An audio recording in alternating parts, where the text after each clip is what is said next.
Nakatanggap tayo ng katanungan mga kaibigan kung ano daw po yung mga valid ID na pwede niyang gamitin kasi wala daw siyang TIN ID. So ito po yung mga listahan po ng DF na pwede mong magamit na primary valid ID na tinatanggap, no. Ito po yung mga mabibigat, no, na mga valid ID na pwede mong magamit kung wala kang TIN ID. Yung Philippine PhilSys, no, Philippine Identification System, yung national ID natin.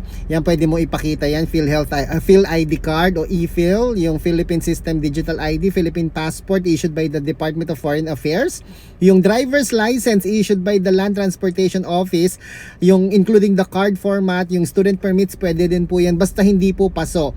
Yung UMID ID natin na in-issue po yan ng SSS or GSIS, pati po ang SSS Digitized ID, yung Social Security System card, GSIS e-card ID, yan yung Government Service Insurance System card, PRC ID pwede rin po, ang Professional Regulation Commission License card, ang Postal ID, Digitized PVC plastic card version pwede rin po yan, Voters ID issued by the Commission on Elections o COMELEC or a voter certificate issued from the COMELEC main office, School ID generally accepted po siya as primary ID for students who are currently enrolled provided it is signed by the principal or head of the school. Alam nyo ba pati yung Senior Citizen ID o card issued by the Office of the Senior Citizens Affairs o OSCA or the local government units ay qualified din po as primary ID. Even the PWD ID, Persons with Disability ID issued by the National Council on Disability Affairs or local DSWD or Mayor's Office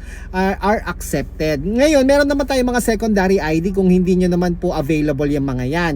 No, pwede po kayo mag-present ng dalawang secondary ID.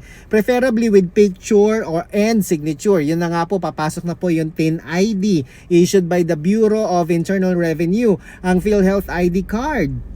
Philippine Health Insurance Corporation po ang nag-issue niyan. Ang Pag-ibig Loyalty Card, alam niyo ba na pwede rin po pala yan? Pati po ang NBI clearance, national na in-issue po ng National Bureau of Investigation na clearance certificate at even po ang police clearance na in-issue po ng Philippine National Police, ang barangay certification, barangay ID must bear clear photo of the individual, company ID, employee ID issued by private companies or government issued offices o government offices o GOCC. Alam niyo ba pati Siemens book, ha? Yung Seafarers Identification and Record Book, yung SIRB, even yung OWA ID, OFW ID, Overseas Workers Welfare Administration card, even yung solo parent ID issued by the local government's DSWD office, at yung Integrated Bar of the Philippines o IBP ID for foreign national reside